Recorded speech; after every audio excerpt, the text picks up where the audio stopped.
Republic, which which it it stands, one one nation, nation, under under God, God, indivisible, indivisible, with liberty and justice and for justice all. for all. Sit back down. All right, roll call, Miss Peggy. Mr. Beistel? Mr. Carson? Here. Dr. Fike? Mrs. Love? Mr. Polakowski? Here. Mrs. Heather Smith? Here. Mrs. Christy Smith? Here. Mrs. Williams? Here. Mrs. Rhodes? Here. For the record, Mr. Beistel stated he would not be attending tonight.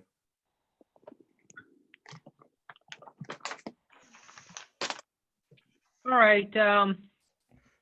First thing, Vince, if you want to go ahead and start with your information. Vince or Jim? Vince. Or when do you do citizen comment? Oh, I'm sorry. Yeah, that's fine. Let's go ahead and do citizens' comments. Go ahead, Jan. All right, Jan Keefer, 628 Homestead Avenue. I'm going to bring up some issues that pertain to the budget and to the post-corona schooling.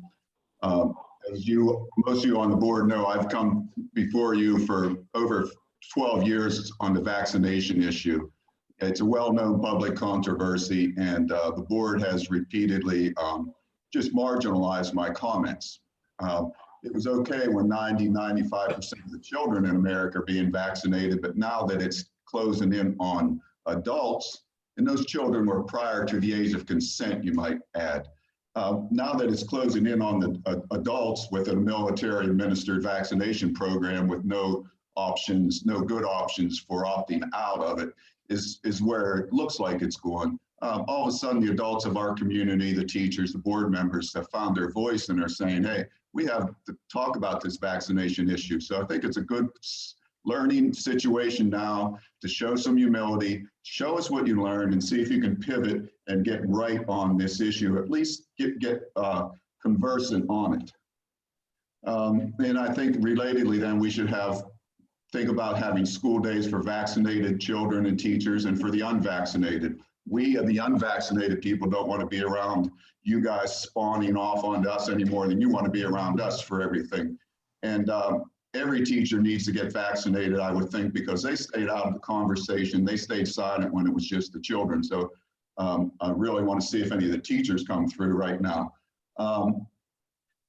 I want to talk about the second health issue in the school, which is a big one, which is the wireless radiation. These kids are essentially living in a microwave oven. The people who were right and ahead of the corona are saying now that this radiation is dwarfing whatever the corona's worst case scenario could have been at the time when this all started. So tell me the name of the department head that answers to the wireless health effects in the schools. We got to do testing. We got to do that. Find out where the hot spots are, what the levels are. You know, when you last week, you said their cell phone, kids are using their cell phones. Some cell phones give off 10 times what their labels say. If you're sitting by one of those kids, it could be a cheap cell phone or expensive cell phone. We have to have that data. That's essential to health. And I'd like to know what the security people are doing with no kids in the hall to watch.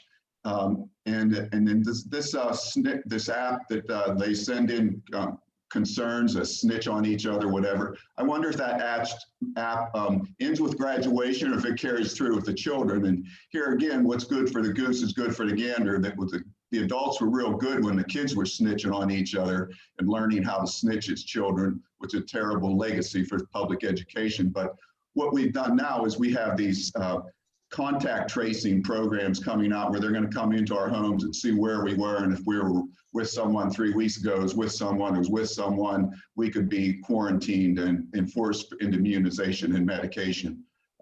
These children should not be in the school all the time for one good reason. And as you consider restarting schools, children's immune systems are strong. They are great carriers.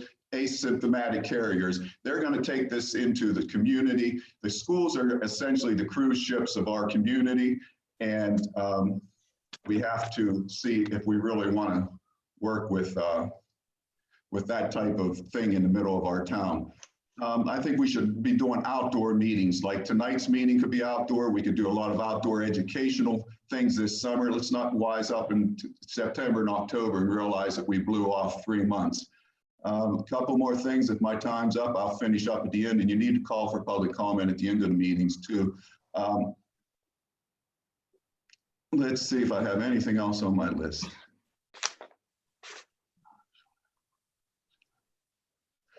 Just one other thing then on the contracts. You know, we have the teacher's contract, and I directed my question to Mr. Porter about 6 months ago when he was on the board. If we're in this economic situation America and the world finds itself in, is the teacher's contract and other state workers, I'm not picking on just teachers, is that secure? And after twisting arms and a little squealing on the stage, Mr. Porter assured me that the teacher's contract would be solid, where everyone else in society who had a 401 like us and people who have non-governmental contracts are out in the cold or out of luck.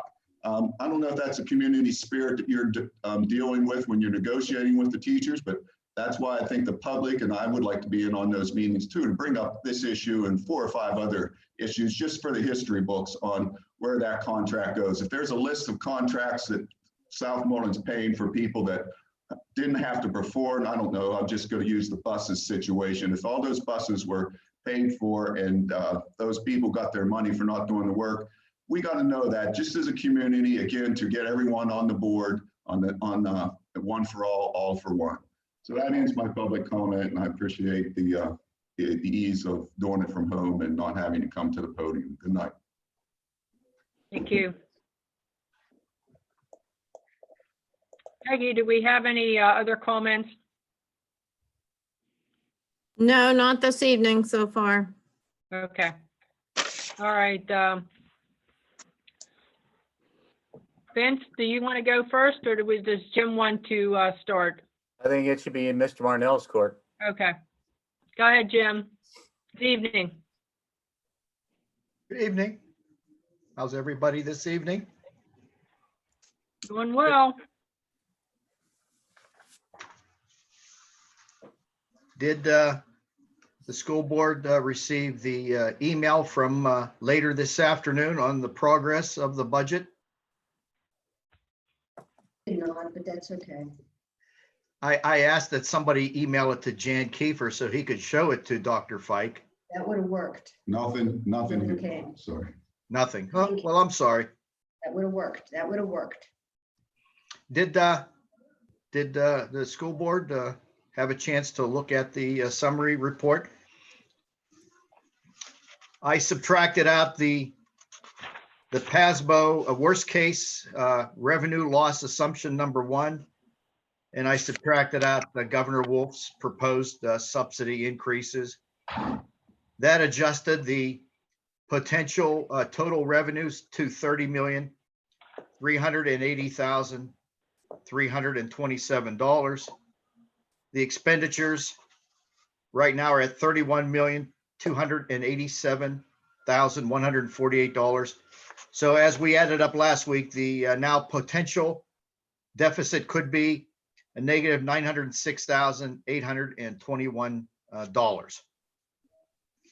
And then there are some expenditure items that I believe we need to talk about tonight as to whether they stay in the budget or if we are to remove them.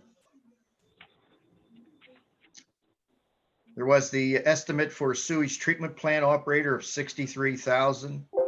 Of course, the elevator project, we got the bids Friday afternoon, so that will have to stay in the budget. Mm-hmm. There's the 2 paving projects, about $44,000. There's the estimate for recoating the primary center roof, about $29,000. Mr. Mash sent out last week a list of potential cuts for you to look at and consider, about $437,000. So these types of items will have to be either decided tonight so I can reflect them Thursday night, or we just leave them in the budget and continue the discussion going forward into June.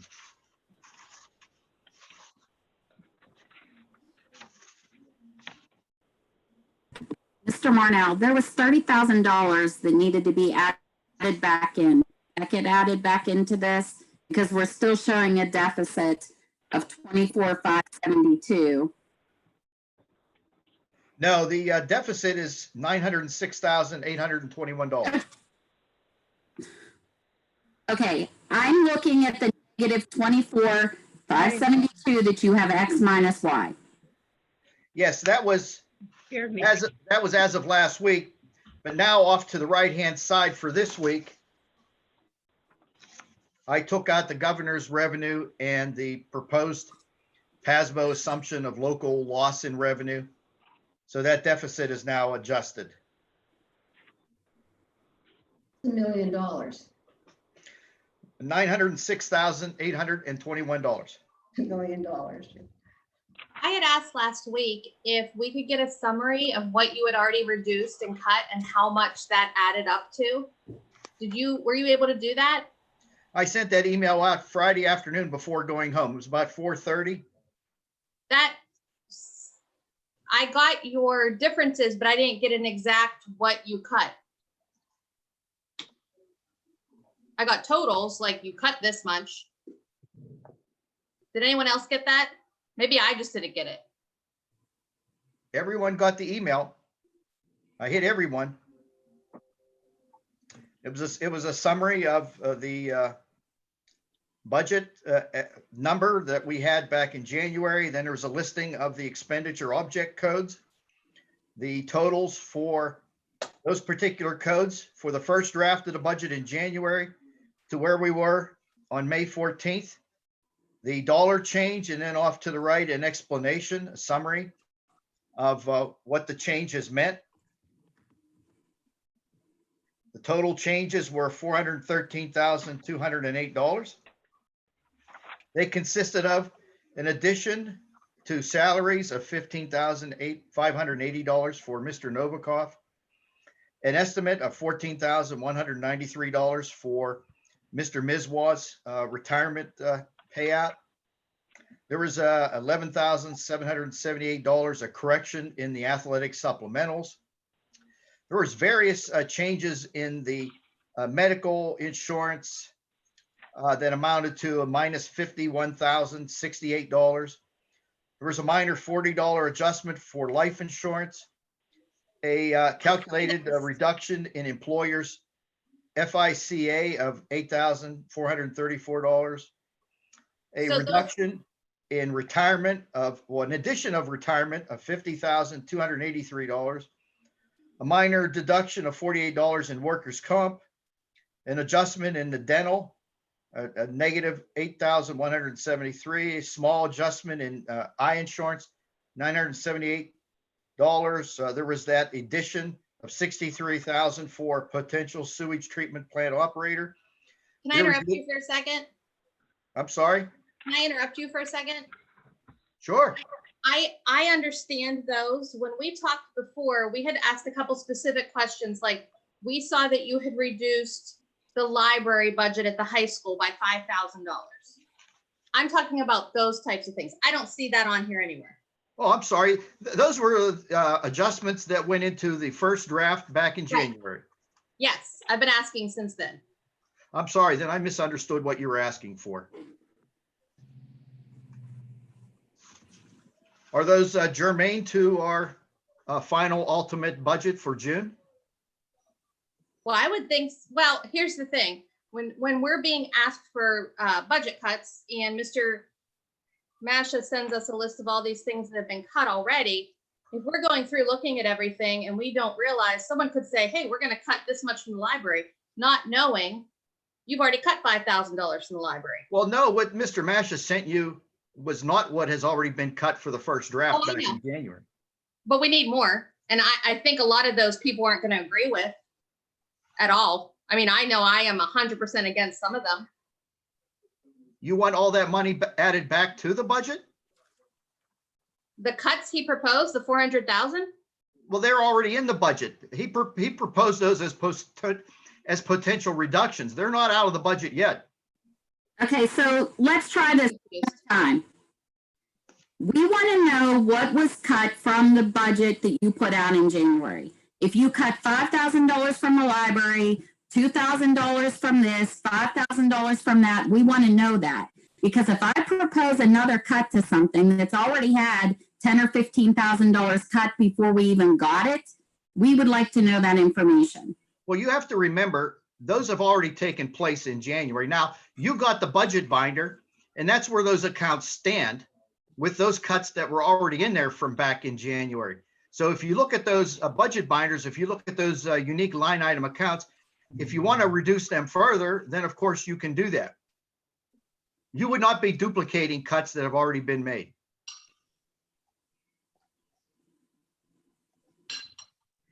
So can we talk about the cuts Mr. Masha has then? Because I don't think we're understanding each other on the other thing. I guess I don't want to see things that go towards the kids' education cut in the first place. So I wanted to know what all that was, but I don't think we're understanding each other. So can we talk about the cuts that Mr. Masha proposed? I think Jim is saying that we already have that information. If we would look in our budget binders, we'd look through the line items and we could tell what was already reduced. Right. We asked about a You couple want of those. that all, you want that all together. on So are one those piece of all, paper? those are all approved to be cut? No, those small items that I cut all through the budget were done for the first draft. It's already happened. You would be proposing to add money back to the budget. I'm not proposing to add it back. I just wanted to know exactly what was cut. Well, if I'm going to go through the exercise to do that, I would like a 5-member vote, and then I will spend the labor to do that. So wait a minute. I just want to point out that in this big binder, I don't have last year and this year. In this, I have last year, this year. So it's not in the big black binder, correct? No, the big binder are just current line items for next year's budget. I think that's where maybe the confusion is, because you told me not to look at that small one you did in January anymore and to just look at the big binder, that had all the information we needed. Maybe that's where I'm confused. Well, maybe you misunderstood what I said. I think you emailed it to me. That we just need to look at the big binder. So it's Well, fine. I can go through back the other ones. Can we talk about the ones that Mr. Masha suggested? I would suggest that, yes. Okay. Does someone else want to start? Do we want to just go down the list, or how do you want to do that? I see that he has new math adoption, K1, 2 to 5, 6 to 8, and 9 to 12, which adds up to a substantial amount of money. Would that be, when you talk about new math adoption, would that be the program, or would that be the actual book, or would that be programs for the computers? That's money that was left over from the potential adoption for math this year. We did not make any adoptions at the secondary level. We wanted to, because there was a potential that we were looking at purchasing or technology. And some of the smaller amounts are some of the values that are left over after the purchasing of textbooks, reproducibles. I would have to guess that the last thing we should be cutting is curriculum, since we're so far behind other school districts in curriculum. And our main goal as a school would be to teach kids with up-to-date information. No one's a fan of it, but I'm also not a fan of cutting programs or anything. I don't know where we can pull out $200,000. I mean, could that be something that we budget in future years? It's difficult to say with what's taking place with the current trend in our society right now. So Well, I know that there's elementary teachers who haven't had an ELA new curriculum in 10 years. This was designated as the math adoption. I mean, if you want to designate it now for ELA, but I do believe the board voted on this being used as a math adoption. So we just didn't use it all? No, ma'am. Or do we need to use it for secondary still? We still have secondary level. So, Do you have your 3-ring binders with you? Yes. yes, You want to turn to page 48 in section 6?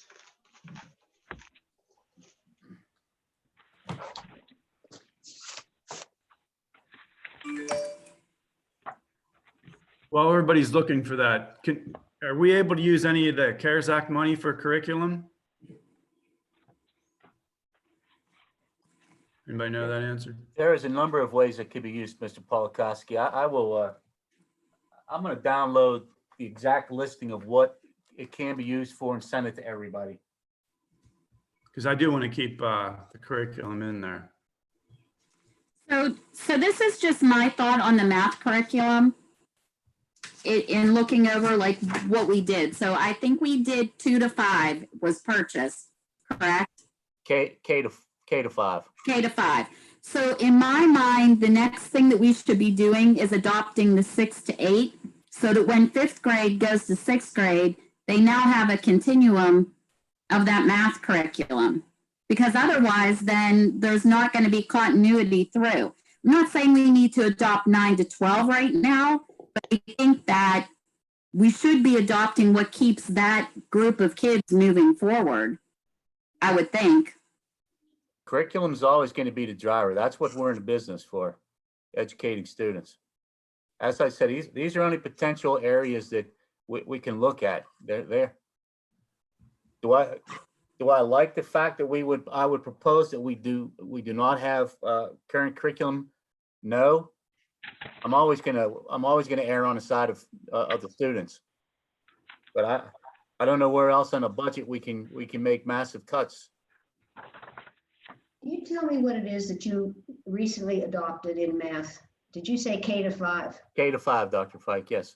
Was this going to be something different than the first 2 blocks that you have here, the new math adoption up to grade 5? Was that going to be different than what you just adopted, or is that already in there? That is monies that is left over after the adoption. Okay, because it does make sense to adopt in consecutive steps. I think that that adoption for 6 to 8 is 73,000 versus 200,000. What do the math teachers at the high school think? Did they say last year they could wait a year? Yes. But they already waited a year. Yeah, the elementary school was very, very lacking in curriculum. So that had to be our primary focus of trying to get their curriculum needs updated. I don't believe their curriculum had been updated for probably 10 years or so. We're actually way behind on any curriculum adoptions. But I think the problem is we're so far behind that we can't even buy the books to go with them, like the reproducibles, the paperwork that they would fill out. They don't even make those anymore. So I think that's why teachers are stuck making their own curriculum, because they can't even get those anymore, the workbooks for a lot of things. Yeah, it was a very outdated series, K to 5. That's why we went with that direction.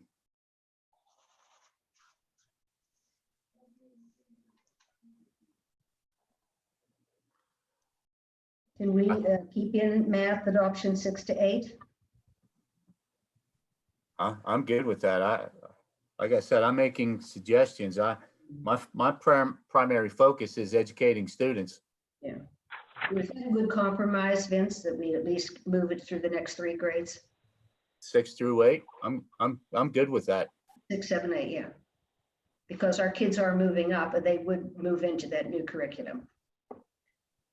So if we could keep that, just that 73,501 in there. I know it's a lot of money, I know that, but maybe that's a compromise. Well, the other part of that is that's what's budgeted based upon last year when you adopted this. But you didn't spend it all in K-1 or 2-5. So we think there's going to be money left over there 6-8 as well. Like, I don't know what the difference in what we did purchase and then we didn't purchase something, obviously. I think there was a lot more reproducibles that was purchased at the lower levels. I will say that at the higher levels, books become quite expensive. I know at the high school level, a calculus book costs a fortune, let alone, so I think of the majority there was, and I don't have the figure in front of me, but we spent over $100,000 for elementary curriculum adoption. Might have been, so most of it I believe has gone to reproducibles. There have been some books that were purchased. There has been some digital content that was purchased.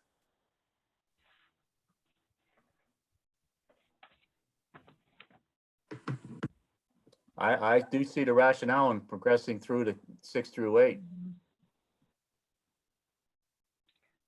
So we would go ahead and keep that part, math adoption 6 through 8, and then would we go ahead and then wait a year for the math adoption 9 through 12? Or explore other avenues with the CARES. Okay. The Comment? CARES, there's so many needs right now. It's difficult. I don't know where to go with it, yeah. It's like you pull your money out of your wallet, but there's only so much money in that wallet, and it's got to go for a lot of things.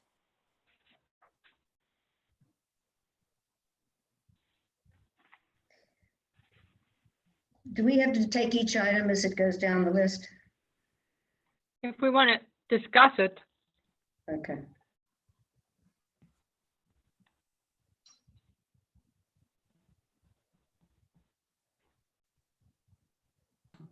Do we have to vote, like on each item? We'll be no, No. Or get like a consensus?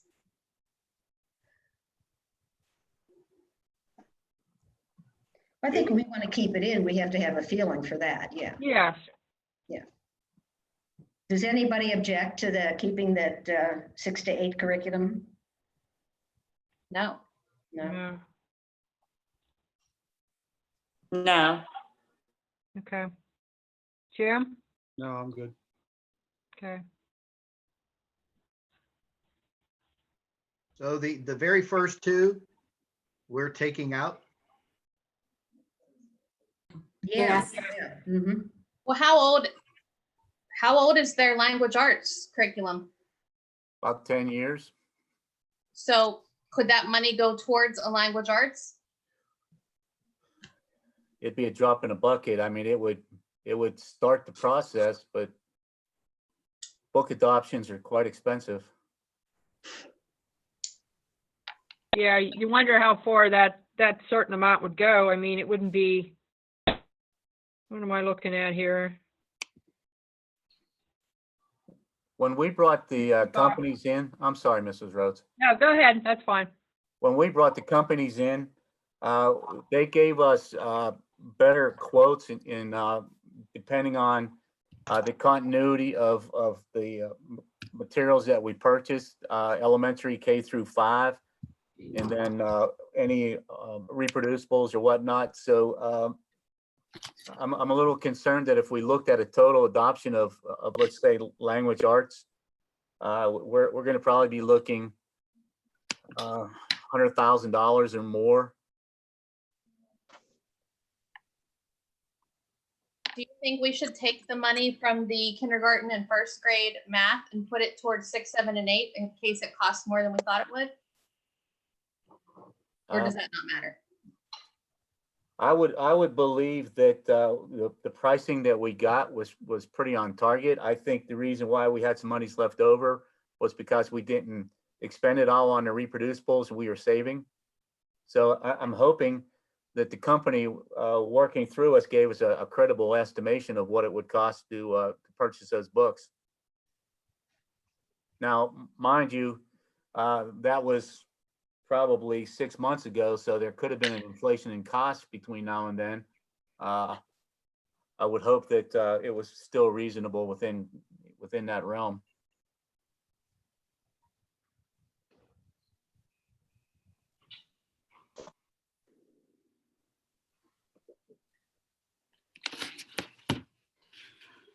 Other comments on the list? Is there anything on there that anyone thinks that we should definitely keep? I used initials because I did not want to disclose personnel matters. So if you're looking at an initial there, I would prefer if we can discuss that in executive session. Okay. So the $7,500 one, the resignation. Yes, crossing guard.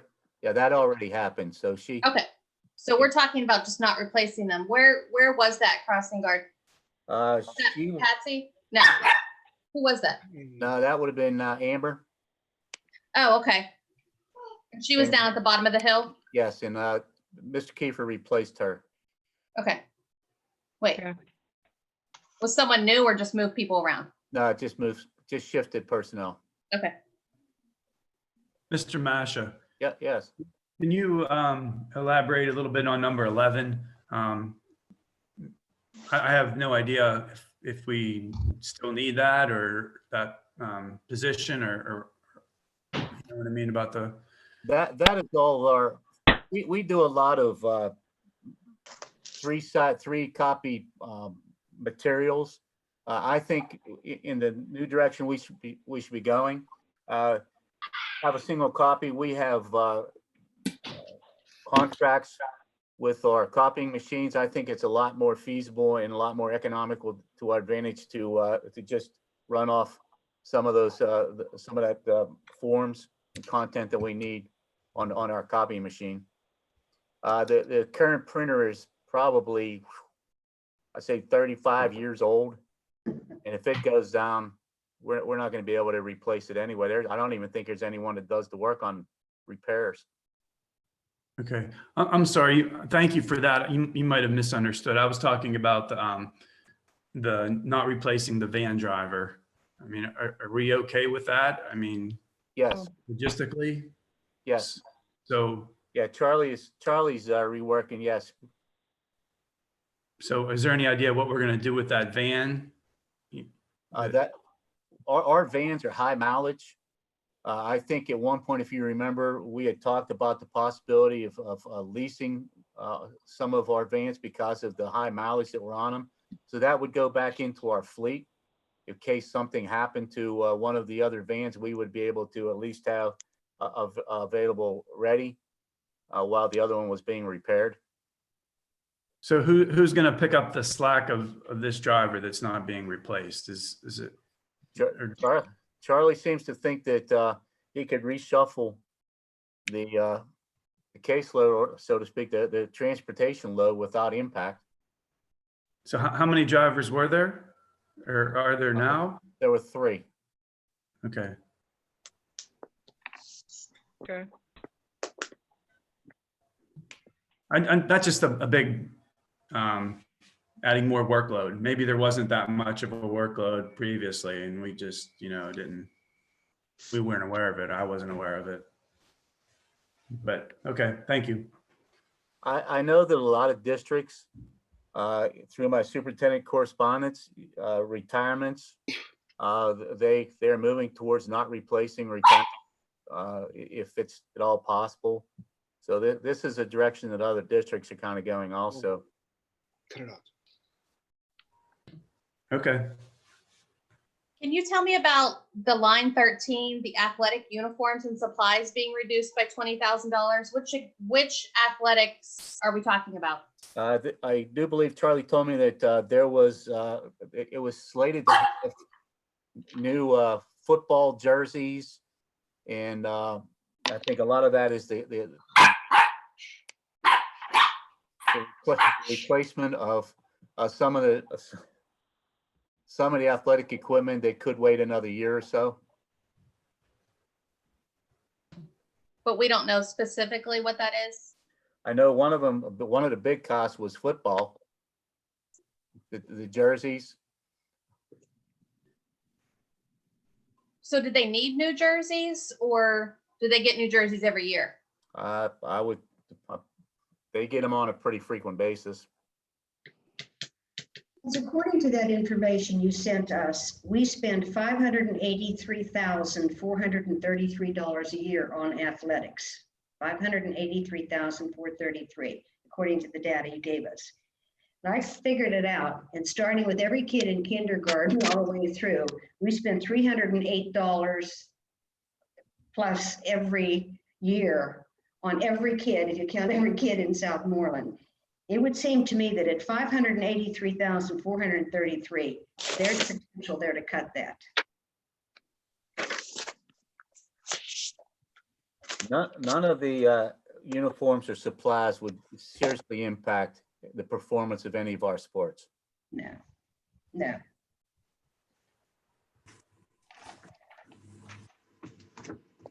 I have a question for Jim, since we're talking about athletics. Maybe he can answer it. Maybe this is Charlie's thing to answer. But whenever there's a sport that has a budgeted amount of $3,500 for supplies, I think every sport has a number. Is the coach responsible for spending that amount of money, or does Charlie sort of oversee it and say, hey, don't spend $3,500 if you're budgeted, spend this amount, don't spend the whole thing? Who has the control over that budgeted amount of money? The coach, or does Charlie, or does Jim? Charlie Swink. Okay. Not the coach of the sport. No, Mr. Swink. Okay. Can we go back up to number 12 for a second? Cameras on buses, purchased only half of 50% of budgeted. So did we budget $10,000 and now we're going to reduce that to 5,000? Yes. Do we think that, I don't know that I'm in agreement with it being that it's only $5,000. We've had kids removed from the district because of things that have happened on the bus. And really, if there's no evidence of that happening, I just think we're moving towards an age where there should be cameras on these buses. There are cameras on buses, but these are updates. Yeah, I know as a principal, I use the camera footage quite frequently to close my cases. So I'm just saying that if that's something that's necessary and it's only getting us $5,000, I'm not sure that the risk to not having it outweighs the $5,000. That's just was my question about that. Currently, there are cameras on our buses. Could this also be possible that you would update half this year and maybe half next year, that you wouldn't have to update them all at one time? That was Charlie's initial thought process. Yeah. The money budgeted was not to update them all. These monies that are in his line item budget, which is on page 226, that's just to buy several new units per year. Mm-hmm. Not all of them. So he buys whatever the going rate is in the current year. He might be able to buy 4 or 5 replacement units. So they'll buy them and retire the oldest ones and replace them with some new equipment. So right now in his line item there on page 226, account number 272758, cameras for buses, $9,250. I think, wouldn't it be feasible, or could we try to incorporate that into security somehow? I don't know if we have any money there. We might be able to get some type of help or a grant or something for cameras. That seems like a security thing instead of a transportation item for Charlie.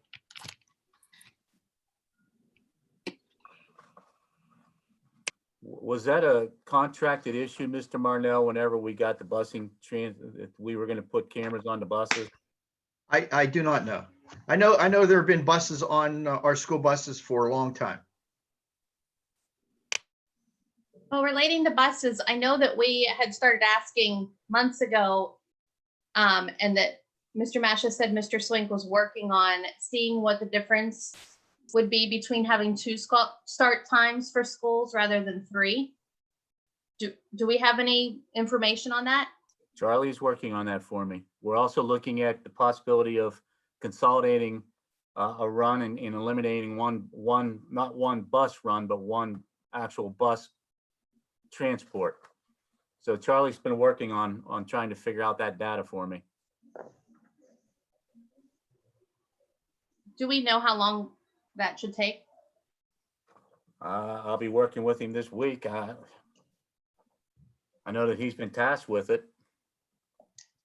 Do you think that's very much money, Vince? We're talking something substantial there. Charlie's looking at the rate of reimbursement, because if you eliminate a bus, it could impact the reimbursement for student transportation. So he wants to make sure that before he discloses information, he's got credible data to Doesn't back. make a mistake, yeah. Mhm.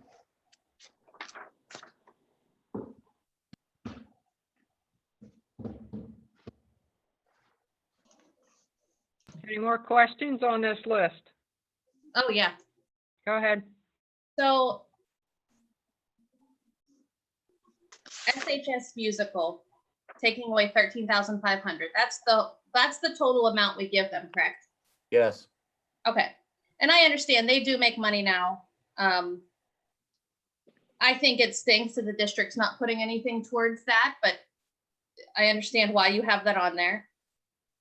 However, the band attending away games and competitions, asking the boosters to pay for that, I believe that's the only thing the school district pays for marching band. Yes. So why would we take away everything from those kids? Well, once again, I'm throwing out possible suggestions. I was tasked with trying to find areas where that we could potentially cut. The cheerleader, does the band need to go to away football games? That would be a decision that would need to be made. I'm just looking at the least impactful areas. Well, I guess how I look at it is the band has a lot more kids than a lot of the sports do. My opinion would be if we're cutting something from extracurricular activities, it should be the same percentage across the board. If we're cutting 10% from band, then we're cutting 10% from baseball and wrestling and girls softball and basketball, everything. I have that as a consideration down below where I said 10% reduction in extracurriculars. Do we know what that, we don't have that cost though, what that would save us? No, I've been working on the Auditor General's report and job description, so. Yeah, I mean, I'm very against taking away the busing option for band since that's the only thing the school pays for them. And it's a large group of kids. If we're gonna cut from everything, then I'm for it. If we're cutting an equal amount from everybody or an equal percentage, but I think focusing on one group and saying we're taking this away is not fair. All of these groups have boosters.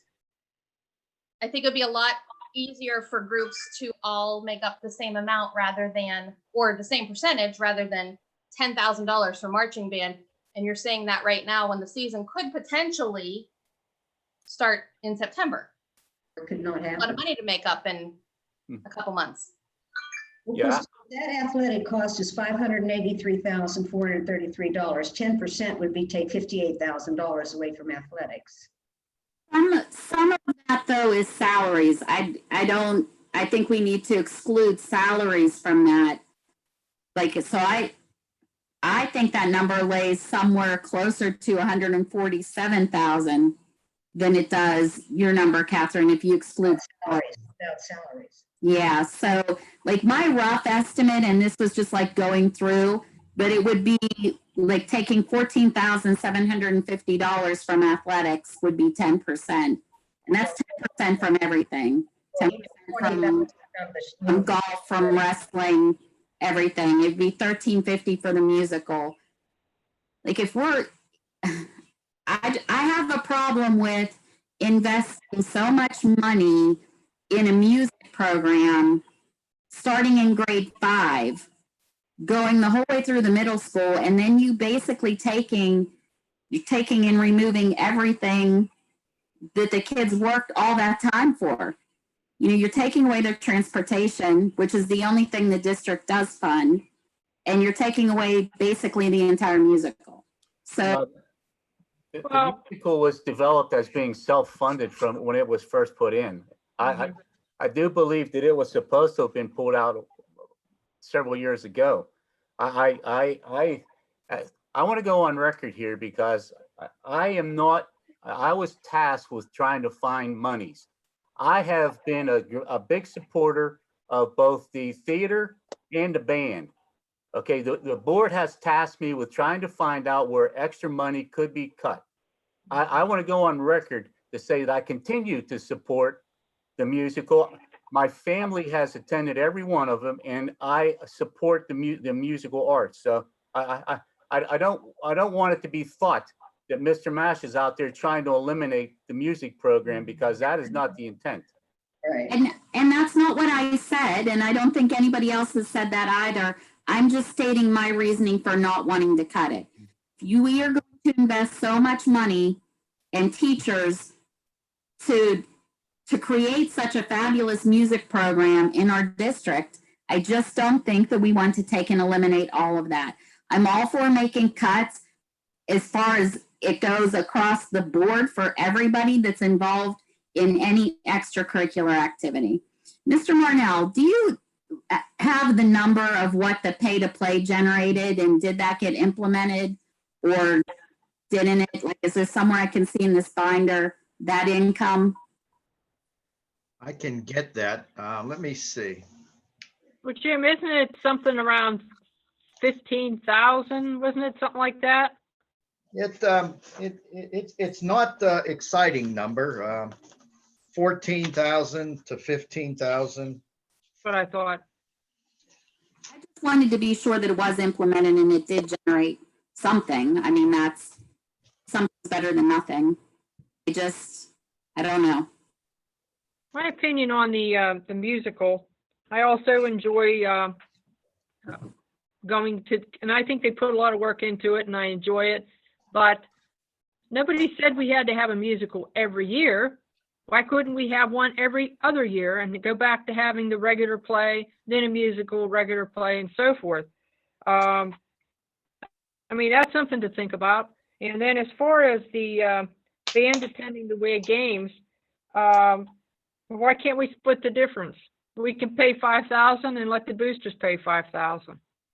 That way, you know, we're not cutting it all off, but at least we're getting a little bit back. Then I say we split the difference with every sport that plays an away game. If that's, I just think. Yeah, that's what I think that's what I said. The bands attending away games, it looks like the cut would be 10,000. Well, instead of cutting 10,000, let's just cut 5,000, and then let the boosters pay 5, and we could pay 5.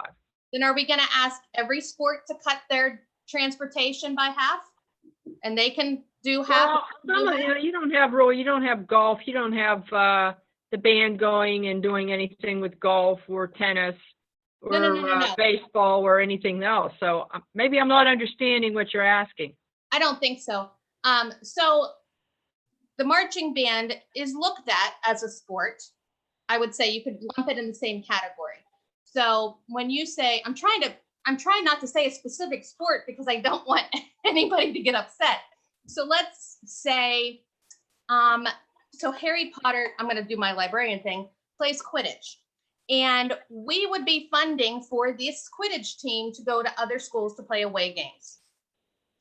If we decided that we're going to take away from the marching band half of their transportation to go to away games, then I think every sport that goes to away games should have their transportation cut by half? Why are you just picking marching band to cut their transportation by half?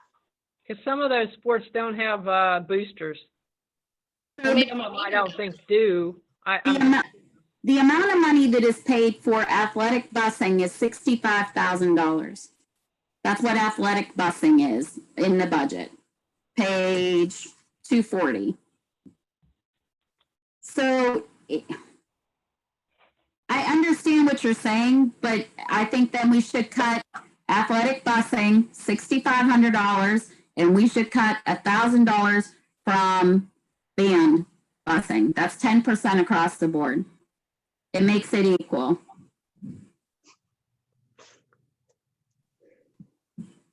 And just because a group has boosters and another group doesn't have boosters, I don't think it's fair to say, okay, you boosters, you need to make all this money up because you have boosters. It's like basically being punished because your parents have put together a boosters organization that has run for years and years and years. Like I think that whatever we do needs to be equal across the board for everything, because just because it's music doesn't mean a child has practiced less or put less time in. I think it should be treated equally. And, it just stinks that we're even in this situation, but we are. I mean, we're $900,000 in deficit. Well, It stinks. I get, you want to be equal, but there's a lot of tough decisions going to be made, and every item we come across, someone's going to hit a raw nerve with somebody, but we're not really going to gain anything by debating every item. But anyways, it really isn't equal. Just to put it out there, completely out there, football is the only thing that really generates any money or income for anything. 150-50 probably brings in more money than any other sport all season in one home game. It's not actually equal. So maybe for a student to one student to another student, yes, but when you're looking across the whole board, that is pretty much the only sport that brings in any money, except, like the girls, we had a big run in the playoffs in basketball, and disappointing enough, a couple of the games won unattended with 50-50. But anyways, yeah, there's boosters and that, but it's not an equal split across the board, by no means. Well, and the only thing I want to say on that is the football games bring in money. And just to be clear, I don't have a child in the marching band. Just to be clear. But the football games bring in a lot of money because you have all of the marching band parents coming. You have all of them doing things. So they do bring in some of that money. Yeah, they work hand in hand. They definitely do. Without football, there's no band. Without band, there's no band. But yeah, it definitely works hand in hand. What's going on with the concession stand this year? I think that's still up in the air too. I don't know. Mr. Carson, so when you say that they're not equal, that money that's being generated at the football games through 50-50 is boosters, correct? I don't know where, Michelle, I don't really know where that money goes. I've asked that question before. I don't know if that's the booster that gets that money, if it goes back into the school, the 50-50. I know the gate goes to the Whitby or PIA or something, but I'm not sure where the 50-50 goes. But just saying, like if the football had a $30,000 budget and you cut them by 10%, that's a lot more than cutting a golf program at $3,500. They're only getting $350 hit. Just thinking of numbers, rough numbers. I'm not sure exactly whose budgets are what. But it's tough to take. It's hard. And then like bands, that stuff's expensive too. I think it was just a couple of years ago we bought new uniforms. That was a huge expense. But, and that money, a lot of that money came from boosters. Yeah. And a lot of it is everything's, there's nothing cheap, Can't get anything. I don't want to see anything collapse. We got That's a lot the of tough problem. decisions. Nobody wants to see anything cut. Do we pay people to work the games at the football game? Does the school district like take tickets and all that stuff? I think some of them people get paid. Is it, Mr. Masha? Yes. Is that something we could save on? Like have boosters, have parents volunteer. That Mr. should be, Brunel, do you know how much we pay for that? No, we could get that answer for you. I mean, if it's thousands of dollars, it might be. I thought I saw it somewhere that it was a few $1,000s at least. I think Mr. Potonik would have an issue with parents taking ticket money and things like that. I mean, I don't know how that he would perceive that. So, I started fidgeting. yeah. I'm sure Mr. Swink would be nervous with that proposal. There's a control issue there. They're not your employees. Right. Mr. Marnell, does the 50/50 money does not come back to the district, does it? It does not.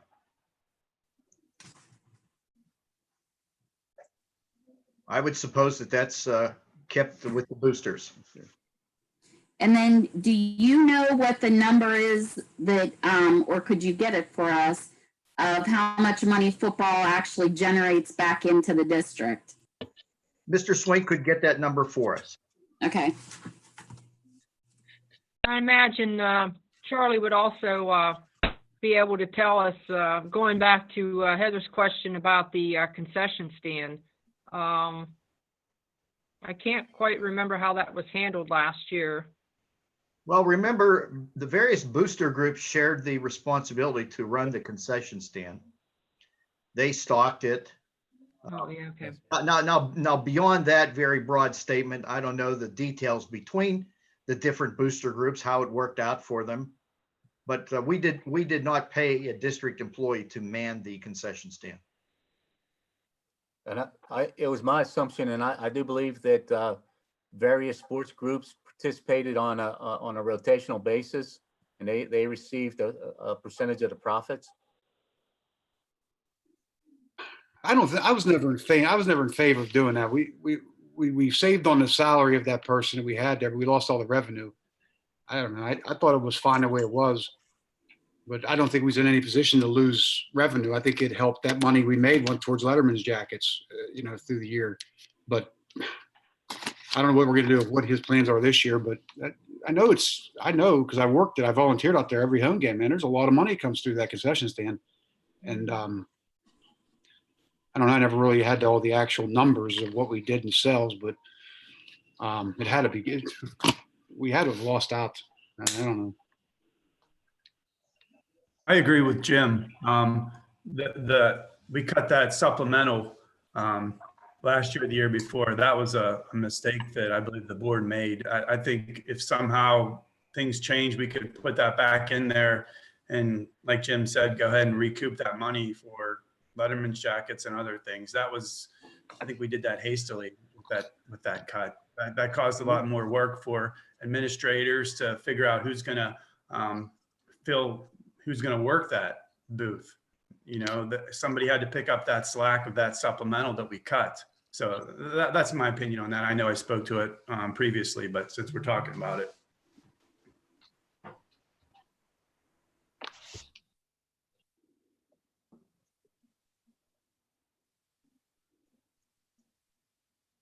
So are any other comments from any of the other board members? On anything else on the list? I'd like to know about that National Math and Science Initiative. Is that something that would be a significant loss to our high school? The high school staff does not believe that it is. That we're in a 3-year contract with them. This is the final year of that contract. A lot of students are we're trying to expand on a dual level availability of classes at the high school level. So I think picking up the students have the opportunity now to take college. It's called college in the classroom credits, where they receive not only high school credit, but also credit for college. Okay, and there's no problem with the AP testing in the books. When I was on the board before, they complained that we weren't paying for it, and now we're taking it out. Yeah, Once again, that's just a suggestion. As of right now, the district pays for every kid that, to take the AP test. I think there's, probably, I think Dan said there might be 130 some kids that we Oh, pay really? for. Really? I didn't know it was that many. Uh-huh. So Is that gonna matter, Vince? Is that 25,000 for that test? Is that gonna hurt anything? There are students that might not have the financial means. I mean, that's always a consideration. Once again, I'm always going to look after the students, and you know, there are kids that just don't have the financial means. I remember that was pretty pricey, wasn't it, Vince? It was. Uh-huh. Again, I don't want to hurt our best students either. what is the difference between college in the classroom and the AP courses? The AP is the advanced content. College in the classroom, a kid could take, it has to be a college level approved class. By taking that class, theoretically, if you took classes your junior, senior year, depending on the number and availability of the classes, you could exit the high school with maybe 18 credits towards your first year college level. So a lot of kids are taking that advantage because the cost of the college in the classroom classes is very minimal. I know that anyone's currently having a child or currently taking classes themselves, I think they understand what the per credit cost is. And I do believe it's very, very significant for a child to take college in the classroom class level classes. Did you say that's not a lot for the district to pay? That college in the classroom is not expensive to us? Is that what you said? The kids pay that. Oh, I thought, oh, we don't pay that. Who do we do that through? I think there's, I want to say Mount Aloysius. Junior college. Yeah, and there's another one. Doggone it, it's eluding me right now. It's a tremendous program. I would strongly encourage any student that has plans on going into college to enroll in as many of the classes as possible, because it really does economically help out families and themselves by reducing college level classes, the cost of that. Vince, do we know that's working? Are the other schools accepting those transfer credits? Yes. Okay. So do schools offer both AP classes and that? It seems kind of redundant to have both. Some schools do. That is why the suggestion was there to possibly reduce that, because a lot of kids are moving towards the college in the classroom. That's a more viable option, especially if you're college level. If you're a college bound student, you're getting your high school credit while you're still earning college classes. So I know when my son was in high school, we enrolled him in classes similar to that, and it greatly reduced our cost, our first year cost. Okay. We're not cutting any AP classes, No. just the testing and the books. Yes. That portion of it. Okay.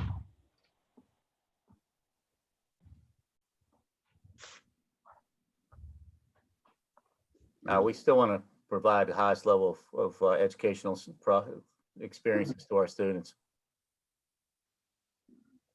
Yeah, I have a bigger question on the budget. Can I ask it? Be for Mr. Marnell? You may ask any Okay. question you like, Dr. Fike.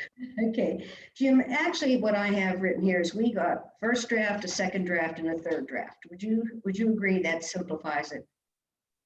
That simplifies it. Okay, so the first draft, our expenses were 30,800,000 and some. By the time the second draft had gone up, and that was just a couple months later, the expenses went up $453,362. Okay, so we were better off with the first draft because we had a surplus. Okay, but the second one, our expenses went up almost $500,000. But Yes.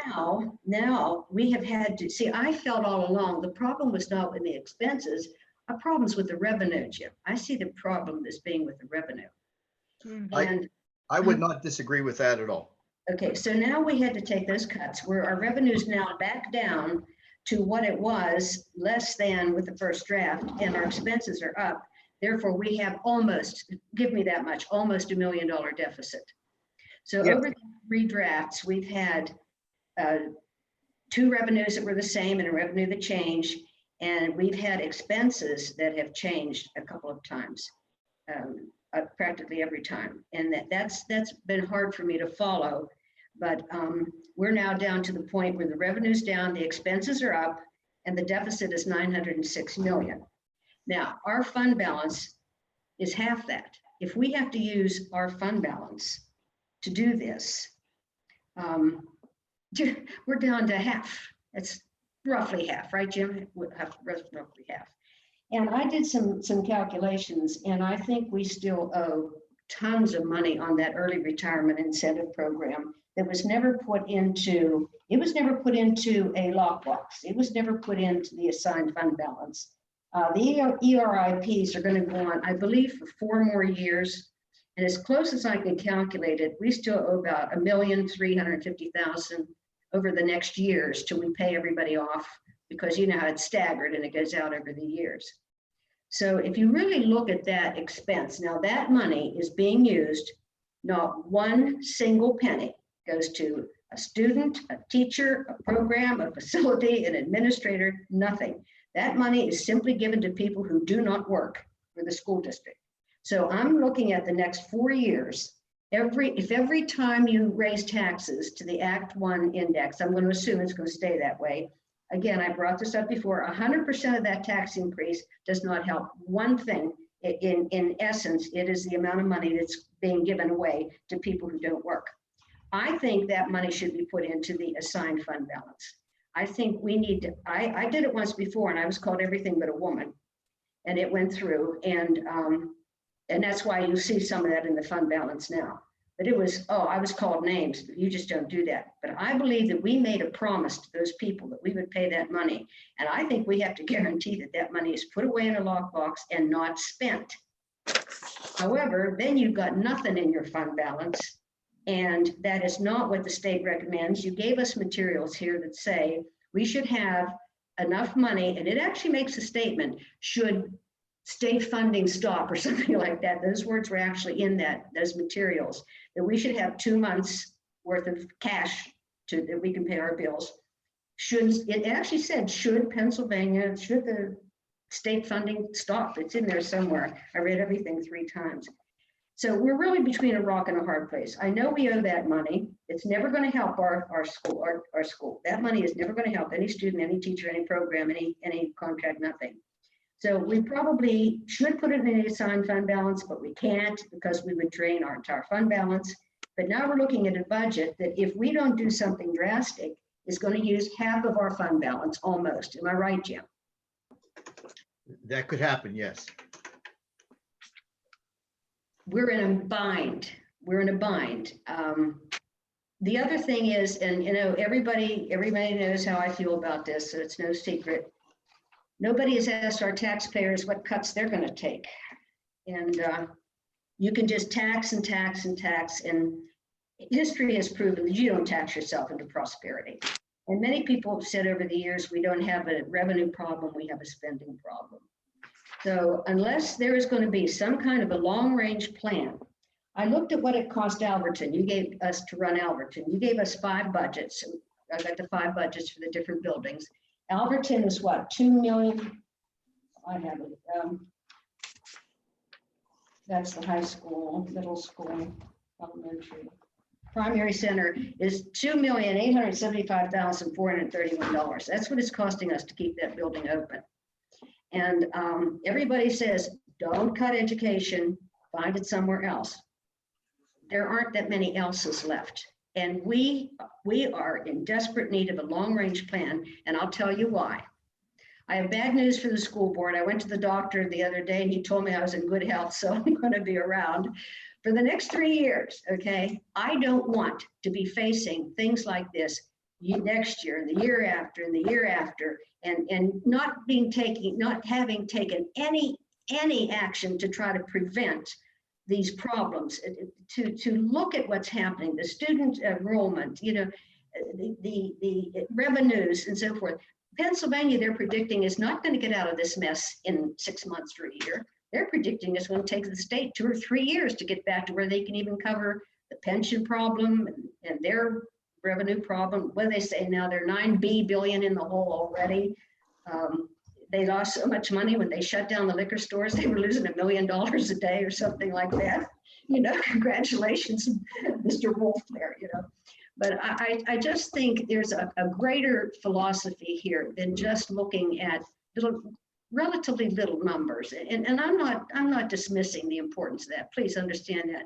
But if we don't take the bull by the horns and deal with the big picture, we're going to be getting worse and worse and worse. And I don't want a state takeover. Mr. Patani did a masterful job that night that he showed us that act about, what do you call it, financially distressed districts or something like that. And you said, I'm telling you, board, that I'm telling the board this. I wasn't on the board at the time he did that. But he said, I'm telling you this so that when you make your decisions, you're fully cognizant of the information in that act. Do you remember that, David, when you did that presentation? Absolutely. And it was masterful. It was absolutely masterful. The auditor said the same thing. Please, when you're making your decisions, consider the situation. We have an obligation to the students and the faculty and our community, at least I do, for next year, the year after, and the year after. And I have to assume that Michelle and Christy are going to be there too. And I don't know what else will happen. But these are my concerns about the budget, the big picture and where we're going. They say if you don't learn from history, you're doomed to repeat it. So Let's talk. Can we go back from the top down and tell him the things that we agreed on to move Forward. for the cuts to make? So line item 4 and 5, the new math curriculum for K1 and 2 to 5. We agreed that can go back in. That can be taken out. Yeah, I mean, taken out. Taken out. Okay. And then we said we were going to keep the money in for 6 to 8 Yes. and subtract out 12 again. Yes. Christy, are you okay with that? Like, I see you. I'm saying I don't think we should take it out for 9 to 12. I think they need the curriculum. But I'm one vote. But I don't think we should take it out. Okay, so let's leave that in for now. Well, And let's move on to these other items. And maybe, There's only one vote. but we can revisit that. I want these to be things that we take out tonight that we're all kind of in agreement with. That we have a better starting point moving forward. That we can maybe reduce this list down to a couple things to discuss next time. next time. Reduction of you want to continue doing it? Go ahead. Okay, so 8, 9, 8, we're gonna leave until we discuss that in executive. Number 9, we can take that out, that's 7,500. 10, we need to skip. 11, we can take out. Do you know what? Let me ask you something. Mhm. My sheet did not have numbers on it. Oh, okay, I'm sorry. So for example, Mine doesn't either. Okay, No one's done. so, my number 4 was the $58,408 for the 9 through 12, and we want to circle back to that. So the next one down would be reducing school police hours, 6,200. right, which we're not gonna discuss until we go to executive. Okay. So then the not replacing crossing guard because they resigned, $7,500. Okay. We can put that back in or take that out. Takes it out. Then go down to not replacing van driver. Okay, we're taking that out. We're subtracting that from the budget. Yes. Yeah. And then cameras on the buses. Does everybody want to take out half? We'll take out the 5,000 because we have cameras on all the buses. These are just replacements Upgrades. weren't or they? upgrades. Yeah, upgrades. Okay, If we don't really need them, why, you know, We can cut that. that's my opinion. I'd say take it out, cut it. okay, this athletics uniforms and supplies. I don't know, like, do we need more information about that? So I don't know if we're even gonna have sports. I think we might need some information for the football because I thought our numbers, since we had such a good season last year, were gonna be up, like they're expecting more kids to be playing this year, so we may need more uniforms. But that's just my opinion. I mean, I think we need information of what exactly they are and what the supplies are, like. I mean, so, Mr. Masha, were these were cuts then that Mr. Swink gave you and he was okay with that because he thought they were fine, or were these just, we were? Now, Mr. Swink, we discussed this, and these were numbers that Mr. Swink thought was acceptable. Okay, Yeah. But I can better articulate what that number entails. Yeah, I would be more comfortable just knowing exactly what that is. Because we can speculate like, oh, it must be for this, but I would like to know exactly what it is before we vote on it on Thursday. okay, then eliminate printing. 3,100, I think Mr. Masha explained that. Is everybody good with that? I mean, I don't know. I'm fine with it. Anybody else have a comment? Yeah, that is done by a retired school teacher, Andy Yarton. He operates the old printing press for us. He's probably the only one left that can run that old machine. And the old machine is near the end of its life cycle anyway. Okay. And then this air and paraprofessionals will get put back in. What that was is we had calculated they were being paid 7.5 hours per day, when in reality, they're being paid 7 hours per day. So that's a half hour per day per aid supplied by ESS.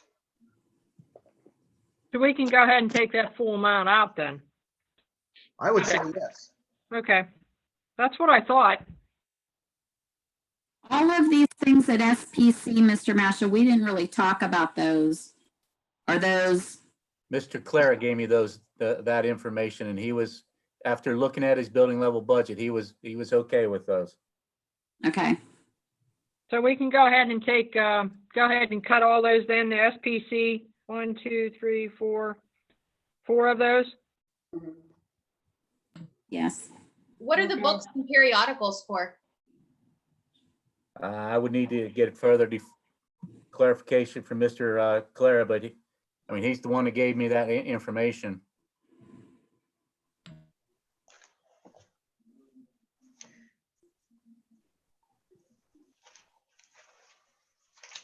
Okay, so the musical is the next one on the list. Is that something we want to come back to and discuss a little bit further? Yes. Yes. Heather, Jim? Yeah, definitely. I'd like to leave it in there. My vote is to keep it in there. Keep it in there? Okay, Yeah, but we can discuss Yes. it later.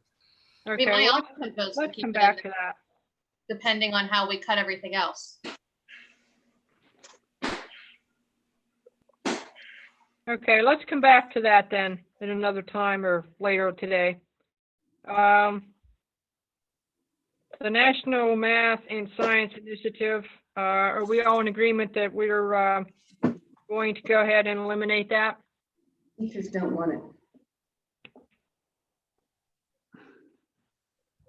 And how about the AP testing and books? Same thing? We'll go ahead and cut those? No cut to the classes, just to the books. Right, just what's on the list here. Is everybody okay with that? And that was recommended by Mr. Kropchak, I'm assuming? Yes. Okay.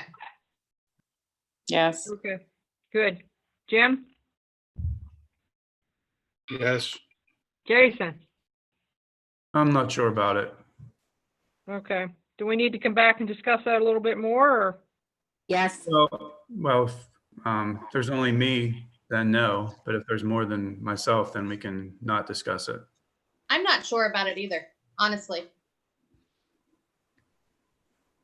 I'd like a little more information. Like, so if a student takes 3 AP classes, do they have to pay this testing money 3 times? And then what happens to the kids who can't afford that? And then you have to keep going back to how many of our students fall below the poverty guidelines, how many free lunches we're doing.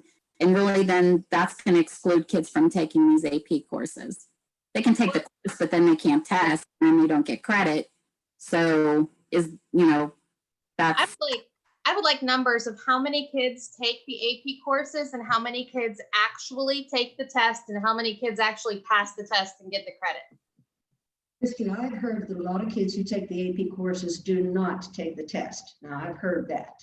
Well, I know I didn't take them when I was in high school. I took AP classes, but didn't take the test. Well, maybe I took one and A failed. lot of kids do that because the test doesn't really give you anything that powerful to put on your resume, but and the course grade does. When you turn in your transcript, the course is important, but the test doesn't really matter. And many kids just choose not to take it. At least that's what they told me before. I will have additional information. Thanks. So when you pass that AP test, that does nothing for you in college. It doesn't get you into a higher grade of. Get you credits, AP Yeah. doesn't give you credits. which does, I think that's worth a lot. They're expensive.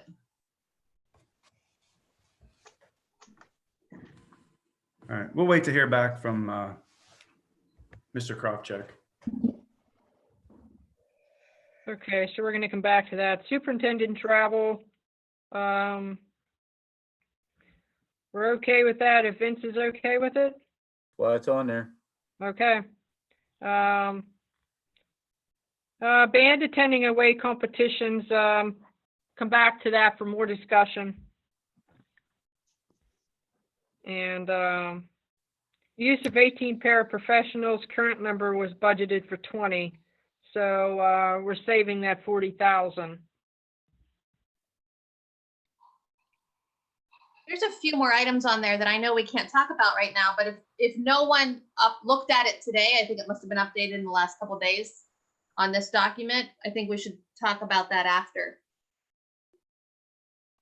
It would be lines, like the Excel spreadsheet, it would be lines 25 to 33. I have a question.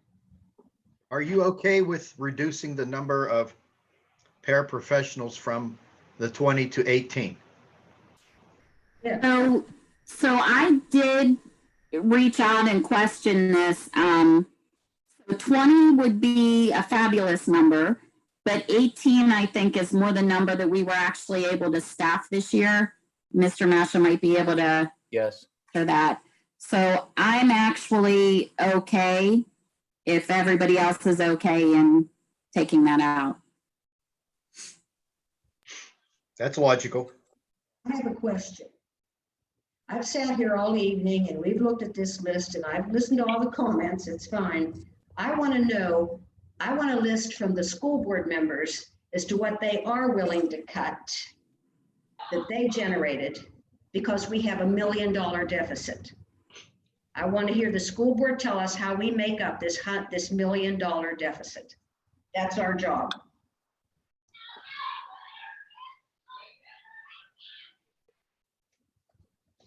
I think that's what we're all working on right now, Catherine. I mean, That's his list, Michelle, not our list. I want a list from the school board as to what you as an individual want to cut in addition to this. We still have $1 million deficit. okay, I so have not heard one suggestion from the Not school. if you take, if you would take the majority of these cuts, you're looking at approximately, well, if you do all of them on here, according to Vince's list, it would be like 436,000. So if we would keep some of these things in, it wouldn't be quite that amount, but that would knock a good bit off that 900 and some $1,000 that we are in the hole with. So other than starting to cut programs, I don't know what else you would actually cut. I'm saying that, Gail. I'm not hearing one single suggestion as to what we do with $1 million deficit from anybody except the administration. Okay, so do you want my thoughts, Catherine? I will give them. Yes. I think that unfortunately, we need to close Roughdale. It saddens me because Head Start is out there, and I think that those kids are going to be at a disadvantage. But I also think that we can't continue to worry about programs that are outside of our district. We'll have to hope that Head Start can find a new place to locate those students. And I would like to make a proposal that we look at closing Roughdale. I'm also with Christy that we've been asking for months for Mr. Swink to come up with a plan for us to cut a bus route. And I think it's completely doable. I don't understand why that's taking quite as long as it's taking. Michelle, you cut Roughdale, you cut a bus route. You cut, when you don't run, doesn't there a bus that runs up to the primary center? No, that's I'm ours. not closing Alverton, I'm closing Roughdale. Oh, you're not talking about Alberton. I'm not talking about Alverton. There's nothing I can do about Alverton in this budget.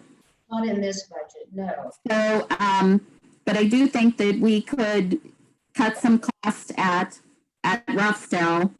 And what's the holdup on just- this? What's the holdup on this? Why aren't we out of it? Out of Roughdale? Yeah. Well, because the courts are closed, we can't do anything.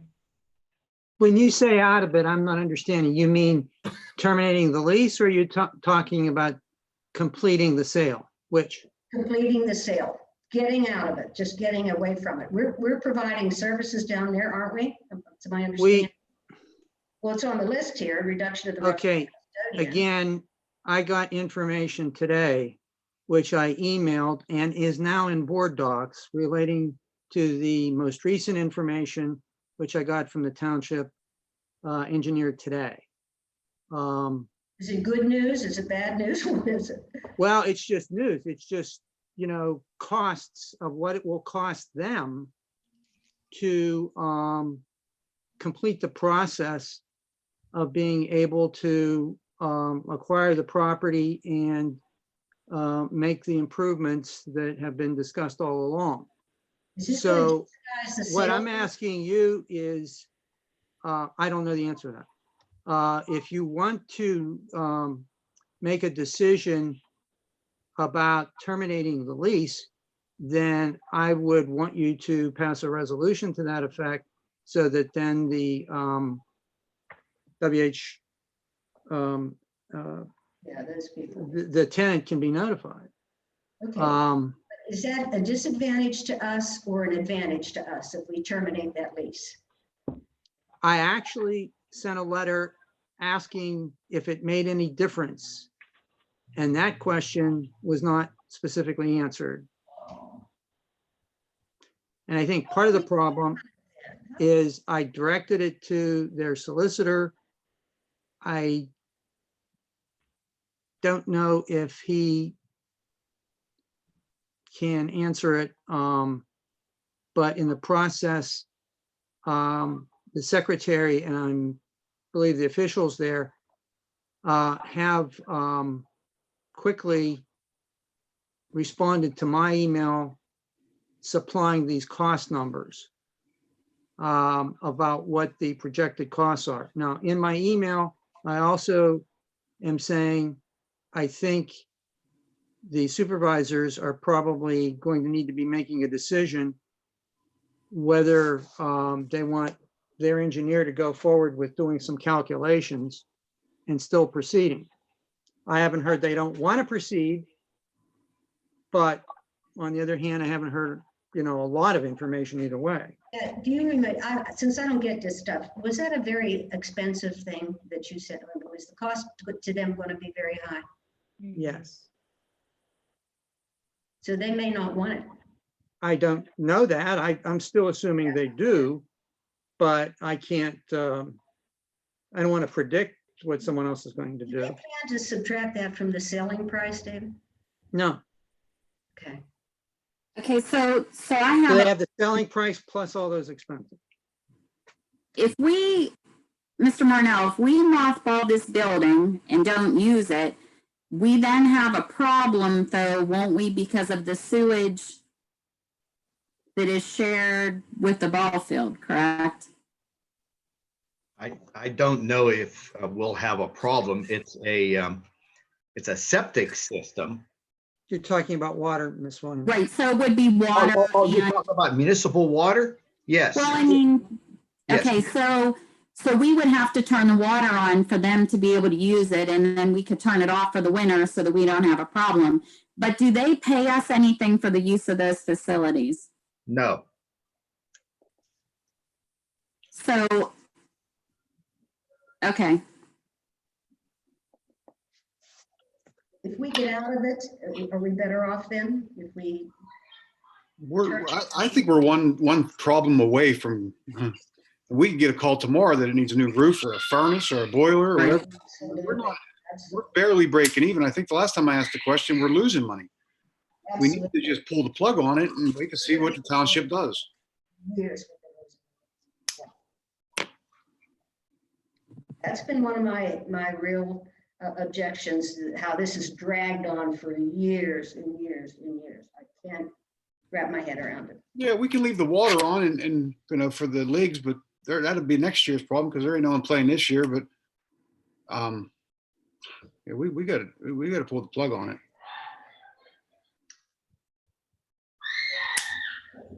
The water for the leagues that use the field is the water, is there a tap that runs all the way over to the ball fields? I'm not sure. The water comes into the building. There's a meter in the building. But then there is a line that exits the building to go to the concession stands and facilities, bathroom facilities. Mr. Miswell can answer this question better than I can. I remember having a discussion with him about the feasibility about putting an extra meter or something there to monitor that, but he could better answer that question. How do we pay this deficit?